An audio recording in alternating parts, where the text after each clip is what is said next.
Actuellement, les gars, Evan Gerson va aller, n'est-ce pas, à Aston Villa, ce qui est totalement une très bonne nouvelle parce que Evan Gerson, avec la saison qu'il a sortie avec l'OGC Nice, était franchement dans le compteur de tout le monde. Il attirait le regard de beaucoup d'entraîneurs, beaucoup de clubs. Et ça, franchement, il va signer à Aston Villa. Bon, actuellement, ce n'est pas encore officiel, mais c'est clair que dans les jours qui suivent, il va signer ce contrat-là.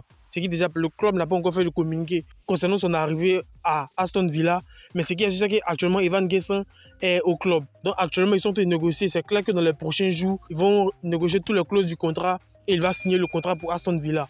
Parce que l'OGC Nice a quand même réclamé une très grosse somme de 35 millions d'euros. Donc 35 millions d'euros, Aston Villa a trouvé que c'était abordable. Donc ils vont signer Evan Gerson. C'est franchement une très bonne chose. Et moi, franchement, je suis heureux. Je suis heureux parce que le fait qu'il parte à Aston Villa, ça va lui permettre de franchir un certain palier. Surtout que Aston Villa, c'est un très bon choix. Et qu'on se dise la vérité, Aston Villa, même si ce n'est pas quand même l'équipe qui remporte des trophées à chaque saison, mais c'est quand même une équipe qui joue le haut du tableau. Je crois qu'ils ont joué la Ligue des Champions cette saison. Même s'ils ont été sortis, ils ont joué la Ligue des Champions. Donc ils ont cette expérience-là du haut niveau. Et ça, franchement, Evan Gerson, j'espère qu'arrivé là-bas, il va se battre pour une place de titulaire indiscutable. Parce qu'il y a l'attaquant anglais, Watkins, qui est totalement en feu. Est-ce qu'il pourra réellement surmonter cette concurrence-là et se mettre à niveau des autres? Parce que quand même, les attaquants, les joueurs de Aston Villa, c'est quand même des attaquants de classe mondiale. Il y a Tielemans, qui est à l'AS Monaco. Parce que je ne veux pas que ce soit Nicolas Pepe Bissin. On se rappelle tous de la saison que Nicolas sortait avec Lille où il était vraiment en feu. Mais arrivé à l'Arsenal en Angleterre, ça s'est un petit peu débridé, mais bon. J'espère que ça ne sera pas le cas d'Evan Gerson parce qu'Evan Gerson quand même a beaucoup de choses à prouver en équipe nationale de Côte d'Ivoire. Parce que, qu'on se le dit, même s'il a ouvert son côté but lors de la trêve du mois de mars, mais Evan Gerson a pas mal de choses à apporter à l'équipe nationale de Côte d'Ivoire. Et ça, franchement, j'espère qu'il va pouvoir s'adapter. Parce qu'il arrive quand même dans un championnat assez compétitif où il n'a jamais évolué. Donc, il quitte dans un environnement complètement français pour aller dans un environnement anglais. Est-ce qu'il va pouvoir s'adapter? Franchement, moi, j'espère qu'il le pourra.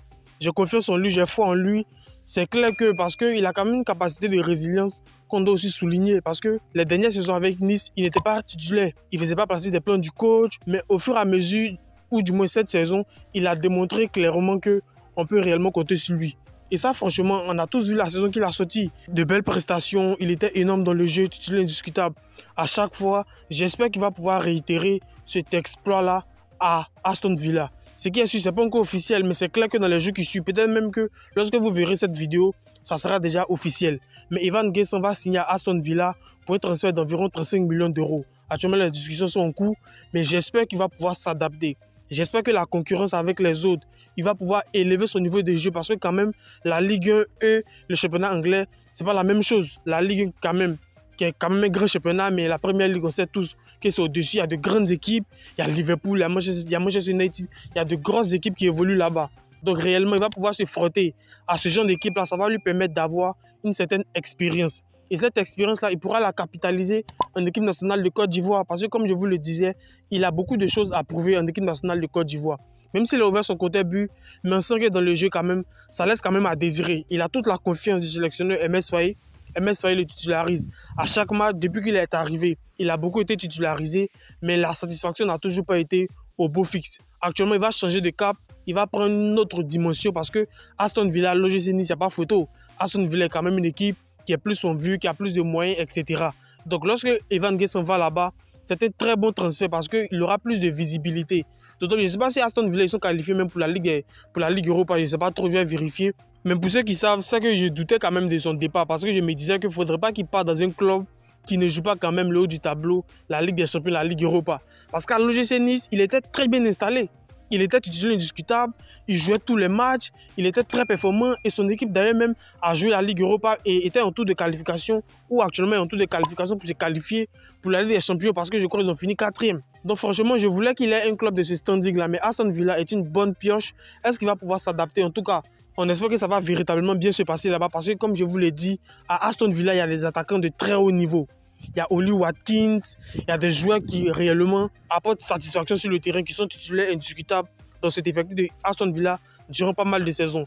Est-ce que l'entraîneur lui fera confiance? Bon, c'est l'entraîneur qui l'a demandé. Ce qui est sûr, c'est qu'on espère que la mayonnaise va pouvoir prendre, mais j'espère aussi qu'il sera épargné par des blessures parce que le championnat anglais a une intensité assez différente quand même du championnat français, ça on le sait tous. Je sais reconnaître quelqu'un qui sait que sa place est en danger en équipe nationale de Côte d'Ivoire. Christopher Opéry a sorti un match époustouflant parce qu'on rappelle qu'ils sont en tout de qualifications pour la Ligue Europa. Ça franchement, c'est une très bonne nouvelle parce que Christopher Opéry, on l'avait perdu depuis pas mal de temps parce que Ghislain Conan, la montée en puissance de Ghislain Conan a quand même fait de l'ombre à Christopher Opéry au niveau de ses statistiques et il n'était plus aussi régulier avec les éléphants.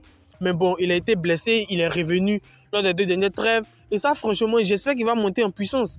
Parce que comme je vous le dis, Ghislain Conan, malgré qu'il a fait des mois où il était sans club, où il n'avait pas de temps de jeu, où il ne jouait pas, mais malgré qu'il est revenu, il a retrouvé un club Gilles Vicente, mais il est en feu. Donc la place de Christopher Opéry est sérieusement menacée. Donc actuellement, en tout cas, le dernier match de Christopher Opéry, c'est un but et une passe décisive, une prestation vraiment énorme, impeccable dans le jeu, que ce soit dans les remontées de balles. Franchement, Christopher Opéry, c'était un régal.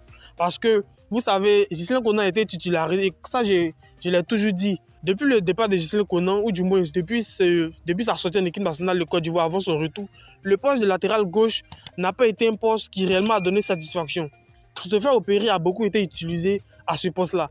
Mais il y avait des performances qui n'ont pas suivi. Il a quand même des matchs où il était moins bien. Je me rappelle même de son match face au Tchad, où franchement dans le jeu, c'était pas vraiment ça. Mais Christopher Opéry actuellement, bon, il était au Havre. Il allait maintenant à l'Istanbul Basaksehir et j'espère qu'ils vont pouvoir se qualifier parce que son club est engagé en tout de qualification pour la Ligue Europa. J'espère que ça sera officiel. Il y a des matchs encore à jouer, mais j'espère qu'ils vont pouvoir se qualifier. Parce que ce qui peut peser dans la balance, comme je vous l'ai dit, les deux, ce sont des défenseurs de très haut niveau.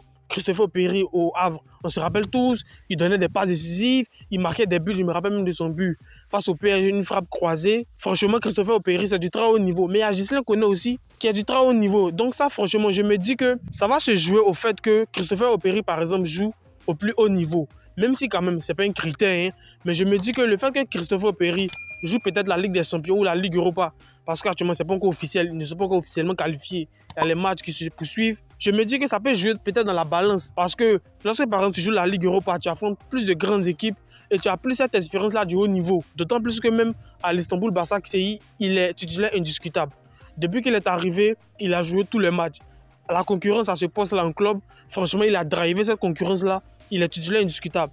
Mais le couac est en équipe nationale de Côte d'Ivoire. Parce qu'il y a Ghislain Conan aussi, qui est de très haut niveau, qui, sur ces 2 derniers matchs avec Gilles Vicente, il s'est vraiment montré décisif, impliqué dans le jeu de son équipe. Franchement, Ghislain Conan était un régal. Surtout que même durant la trêve du mois de juin, il a convaincu. On se rappelle tous de sa brillante prestation face au Canada, où franchement, il était en pétard.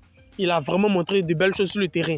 Mais ce qui est sûr, c'est que Christopher Opéry va forcément venir en équipe nationale de Côte d'Ivoire. Comment ça sera la concurrence avec les autres? Hassan Kamara, qui lui aussi est très performant à Udinese, ça sera au sélectionneur MS Faye d'en juger. Nicolas Pepe actuellement a bouffé du lion. Franchement, Nicolas Pepe, c'est ce Nicolas Pepe-là que je veux voir en équipe nationale de Côte d'Ivoire.